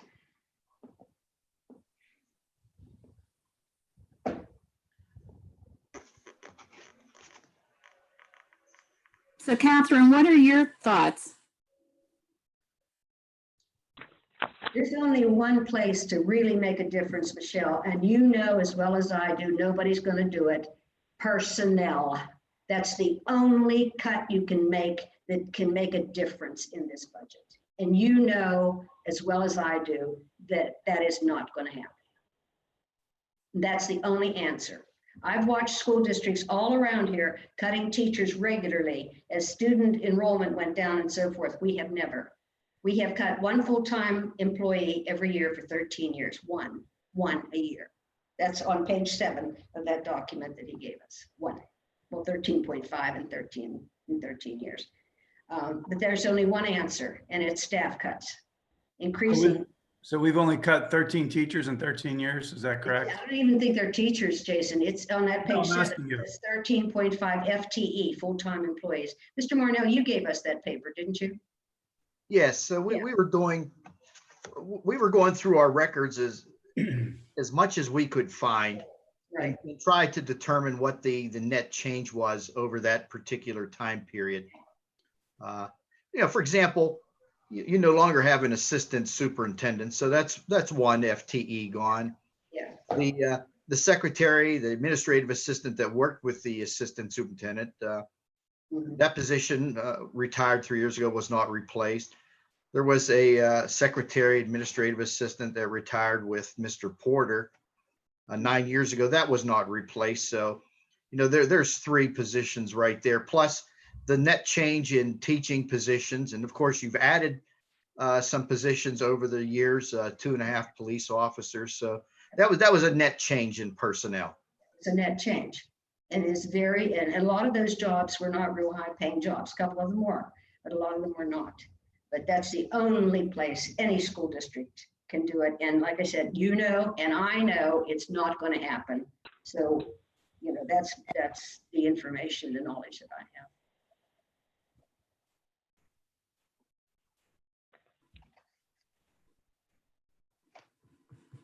So I feel like we have, I know that we have a kind of- word to use isn't we cut teachers, but we've definitely not replaced a lot of teachers. Not true.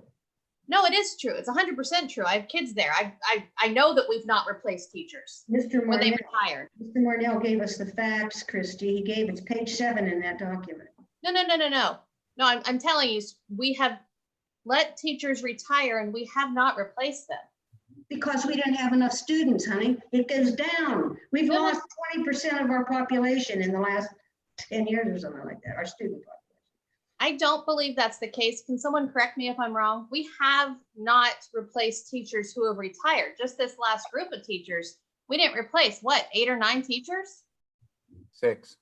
6. Mm-hmm. So just last year, we didn't replace 6 teachers who retired.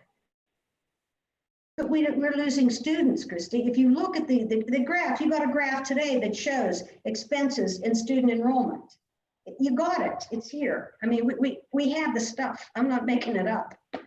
But By the facts they're giving me. I don't want to argue, but you just said that we only lost 1 teacher every year for 13 No, years. no, 1 full-time employee, 1 FTE, full-time employee.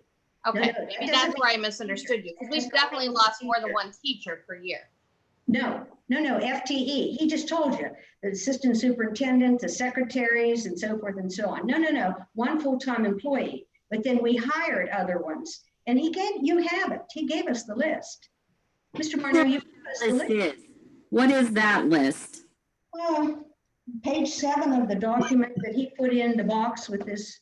It was, remember, it was like on Good Thursday. I mailed out a box to each of you with the binder, and there was some additional supplemental information Yeah. that was in there. It's page 7. I remember it being It's page just 7. historical information, Yeah, it goes for what, 15 years, 14 years or something like that. something like that. It shows who we laid off and who we hired over the last 14 years. And it comes out that over that period of time, 13.5 FTEs, that's full-time employees, were cut. And I don't know, you have to go calculate how many were teachers and how many were secretaries and stuff like that. Really, and I just want to circle back regarding the comment about the change in expenditure amounts from Yeah. the January amount to present. First off, no first draft budget ever survives all the way through to passage without any changes. That's a starting point. Mm-hmm.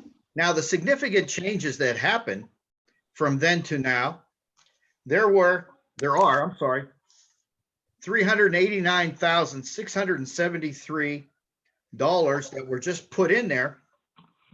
And they include $63,000 as an estimate for contracting out for sewage treatment plant operators. So that was one amount.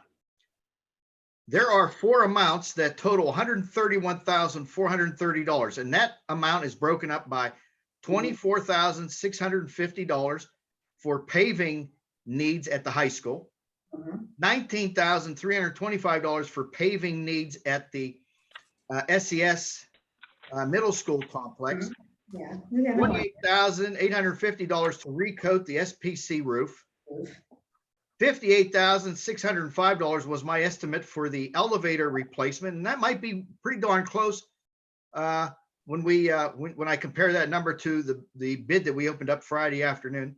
And then, of course, the biggest adjustment came when we had to reflect the current projected enrollment at our CTC next year. That amounted to an additional $195,243. Right. So those categories are what really changed the dollar amount of your Sewage treatment operator, 63,000. Now, I accept all that, Jim. I accept all that. And I when I looked at the first draft and I saw those expenses, and then I saw where they went up, according to my math, $453,362.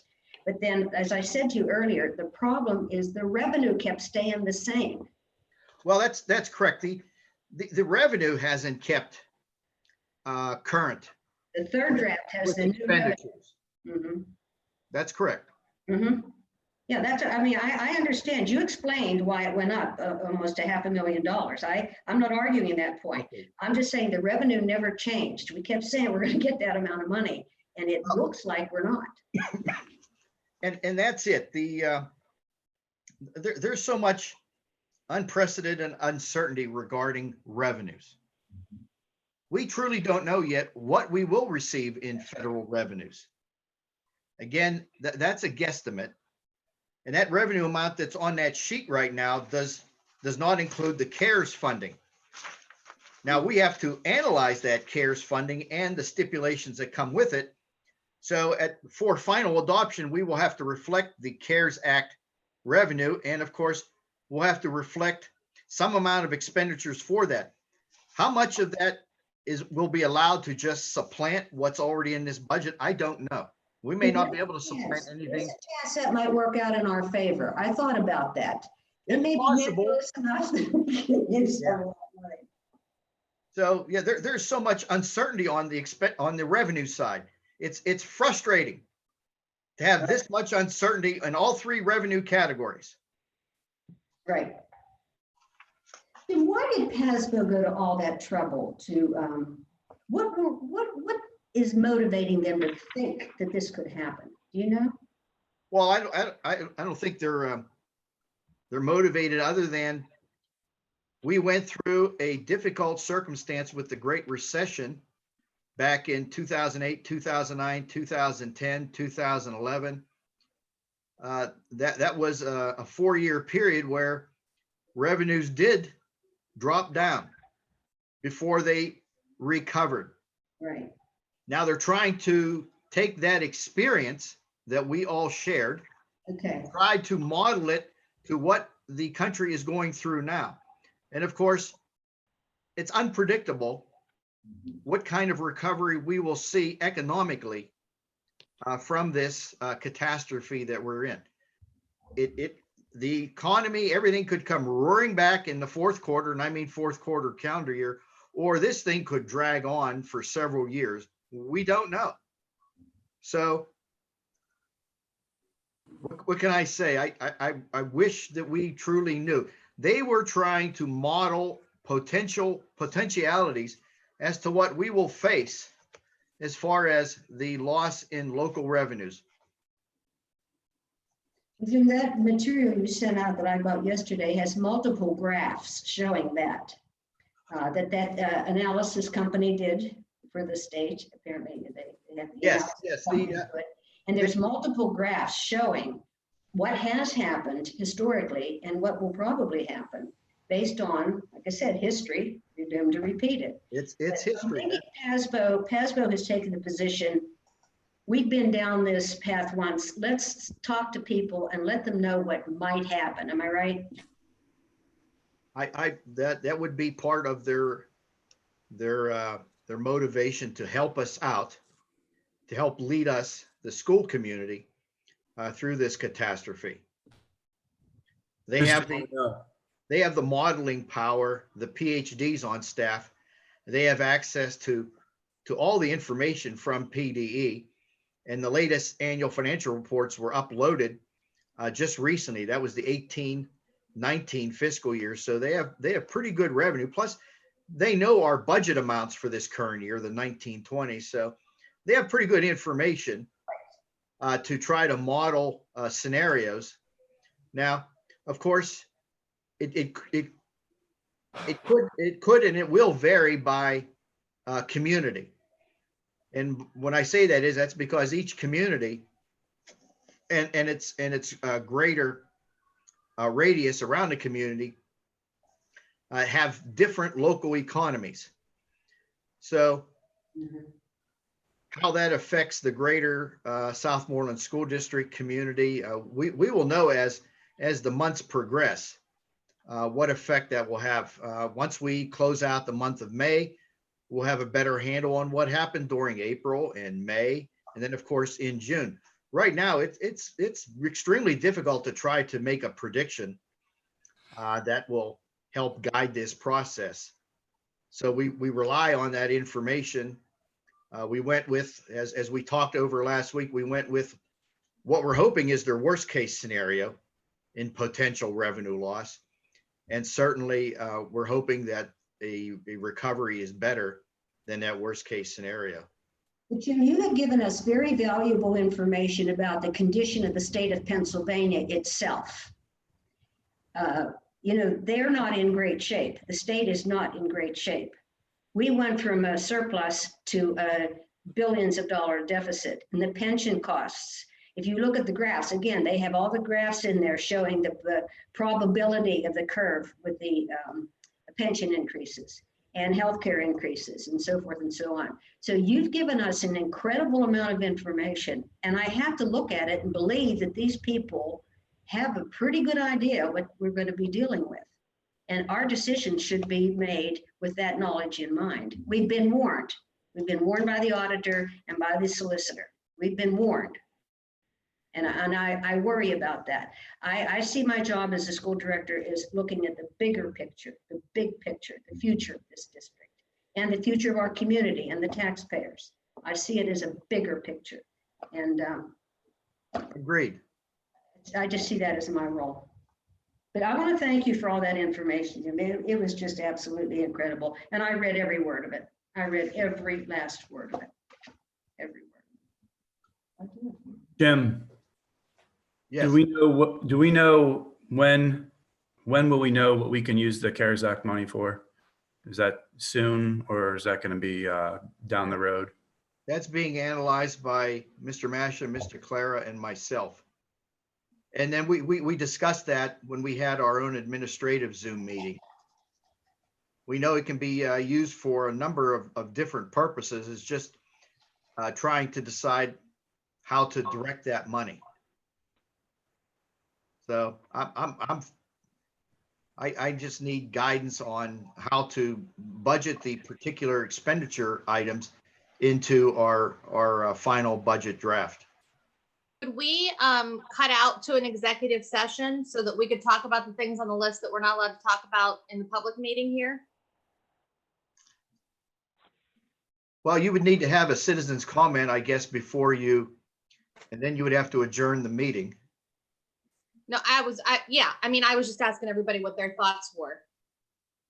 Can I ask Mr. Marnell one more question? We had asked to get an update on where we stand in this year's budget and where we thought we might be able to have saved some money. Do we have an idea on anything there yet? Because of course that'd be money that would be back into the fund balance.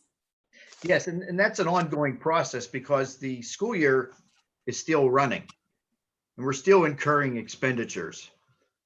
So there's not a final answer on that yet.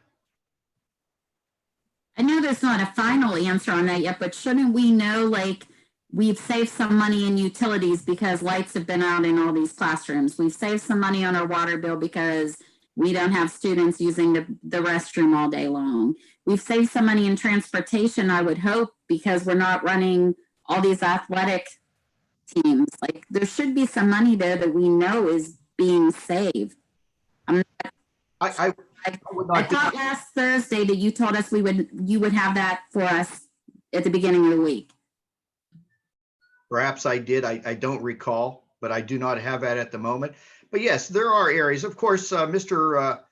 Swink gave us a report on the spring sports trips that we would not be running and the dollar amounts that we would save from that.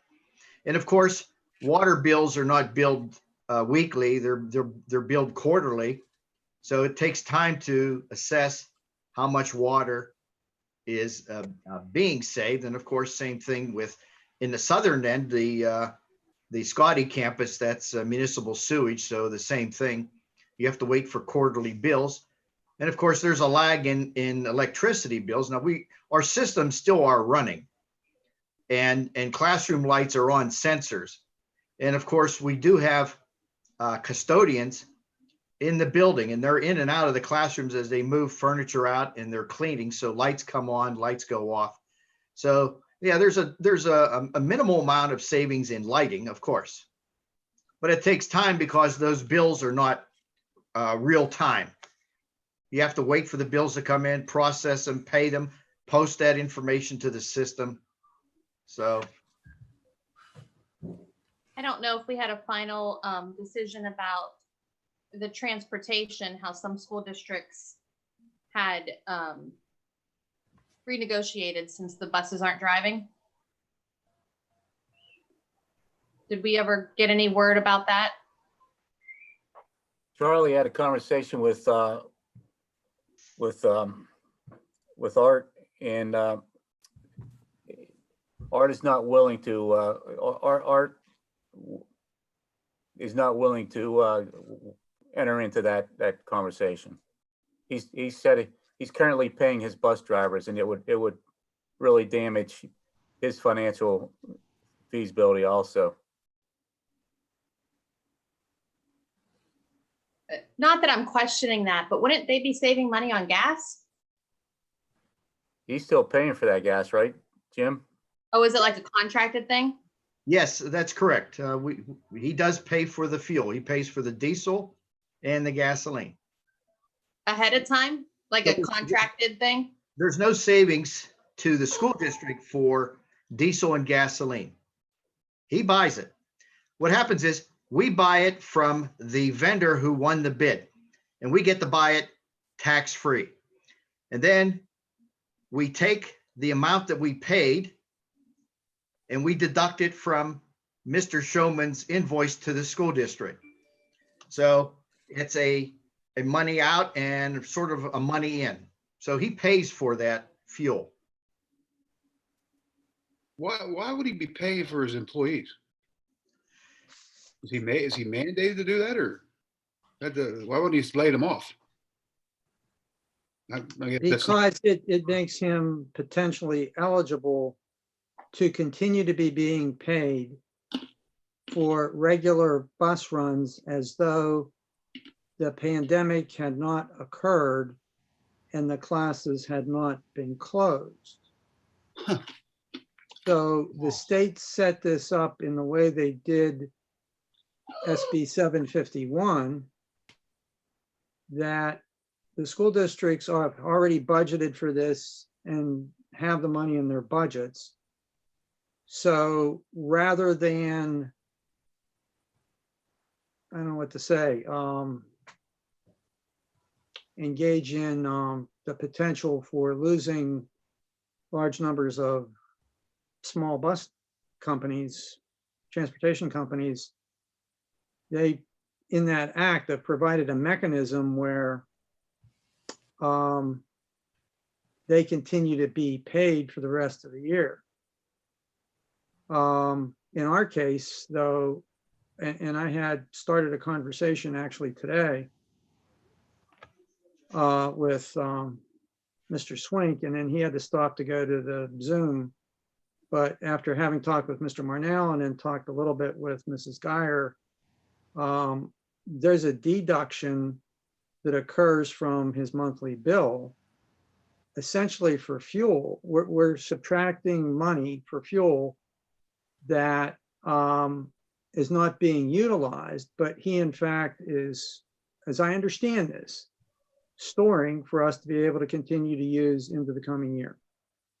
Now, at some point, this becomes a different problem for being able to handle the new contract that was awarded right before the pandemic for that fuel coming in and where it's going to go. So did we get charged for spring sports transportation? Maybe we talked about that before. Did that No, come off the bill? And we no, and that's right. No, what? we did not get charged for spring sports transportation because they did not occur. Okay. I didn't know if because it was in the contract or in the bid, he's going to get the money regardless. Well, no, that's an extra billing to us. That's an add-on. Okay. That, there's a rate for that, but he only bills for it when he actually provides the trip. So what Mr. Swink provided either last week or a week and a half ago was a listing of all those trips that the spring sports teams would have taken to away meets Okay. that did not occur. Well, since school's not occurring, we're still paying for it. I guess it doesn't fall in the same category, thank God. Okay. I have a comment with that. So the maintenance on the buses that he put into the contract that he's charging us contractually every year, wear and tear on those buses, that's in the contract, obviously. So he's not giving any leeway on that, is what I understand. So, that's going to be a mental note for me. You know what I mean? There's the things that go maintenance issues on the buses. I'm going to repeat it again. There's costs that he's saving that way with those buses not being run. And that's why other districts are negotiating with their transportation companies to get some money back. And he's not doing that. And Okay. that's why I brought it up, because other school districts are renegotiating, because in that same act, Mr. Botonic mentioned, or it might be a different one, but it's associated with that.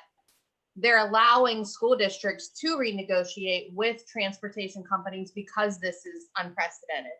And I know a couple that I've heard of, I can't think of which school district right now, but I know that they're just paying what the state reimburses them to transportation, not the extra stuff that, you would pay on top of what state reimburses. So I know there's options out there. I just didn't know if it was anything, since we're in such a tight spot here, that we could take advantage of. But if we can't, we can't. I think I'm it all not saying that I know the comes down answer to to that. that there's no competition. So he doesn't have to give us any money back because he knows we can't go elsewhere. So that's where we're stuck. These other districts probably have other people that bid on their jobs. Dave. Ms. Rhodes, Yes, I'm not advocating for or against the current situation with the bus transportation as expressed about unwillingness to reduce. No one has given me, well, no, let me step back from that. I'm not in charge of meeting or negotiating with him, nor do I want to be, because I think that, other people in the district know a lot more about the transportation formula, et cetera, than I do. But I don't have a ready list with numbers that have some way of being proven of what those savings are and whether or not they're being offset by other costs of which we're not aware. That's all I'm saying. I'm just saying, I explained to you how the statute works and how we're, taking this deduction. And so no one's given me a list, and I don't know what it would be for sure. And I appreciate Mr. Polakowski's point. I don't know what numbers to attribute to that. And those are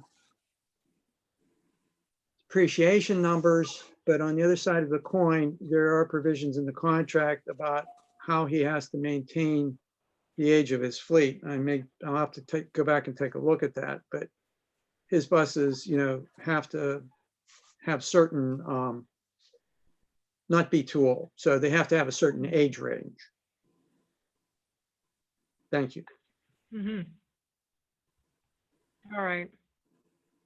What's everyone's feelings about ending this meeting and going to another executive session?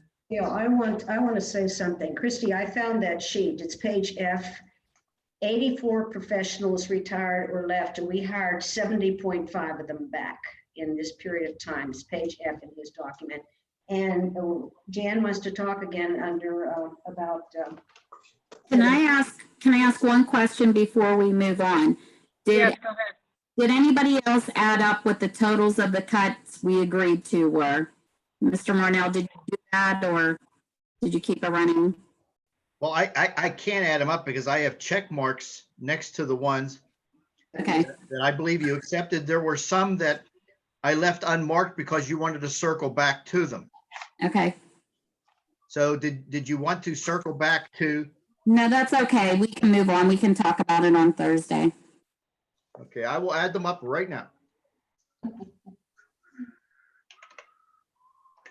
Okay, again, feelings about going into another executive session. I think Michelle, How long is it gonna be, Gail? How long?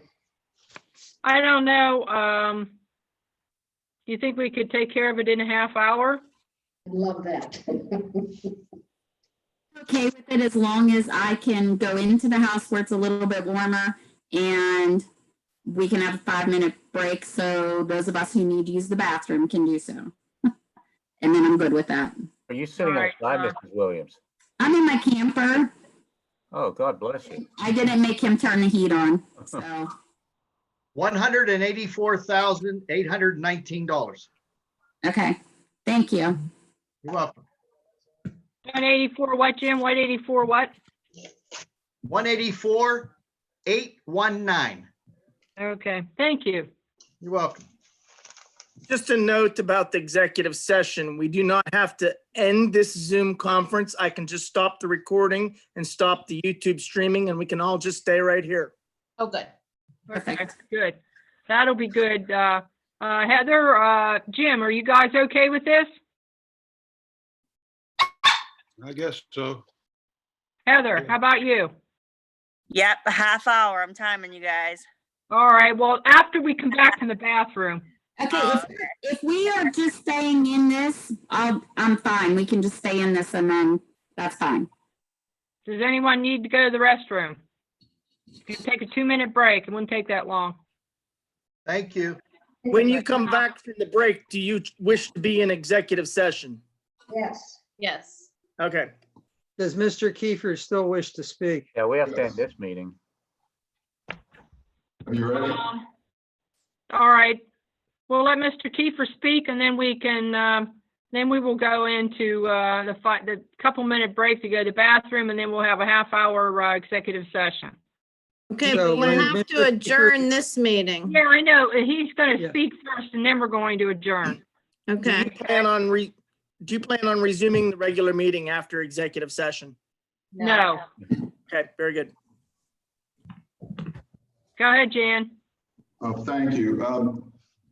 I'd like to hear some discussion about the cyber school that you guys rolled out this spring. I understand it was an emergency thing and how it was put together. And I have no criticism of that, but using that as an indicator and looking nationwide, I think you could expect an exodus of students next fall, either once school starts or if it starts with cyber, you could lose a lot of them after that. Cyber will be going for something different. If Harvard would roll out a cyber program, for instance, it could be a mass exodus. So I think you learned something about contracts in the last 6 months. Remember, Rhonda Hamrock said all contracts should be on a yearly basis. I think all contracts should be on there shouldn't be any contracts that, if at all possible, and if there are, they have to have all kind of exits for you. But I would like to see the faculty come forward and explain the cyber program that the community went through. I've heard a lot about it, and I want to hear how it's going to be different in the fall and how you're going to budget for the probabilities of it not being a great success and people leaving the Southmoreland cyber program. Thank you. All right. I'll entertain a motion for adjournment of the public portion of this meeting. Do I have a motion? Is that you, Michelle? It was Christy. Okay, and the second was, I'll second. okay, Heather Smith. All Yes. those in favor, say aye. Aye. Opposed? All right. 2-minute break for the bathroom.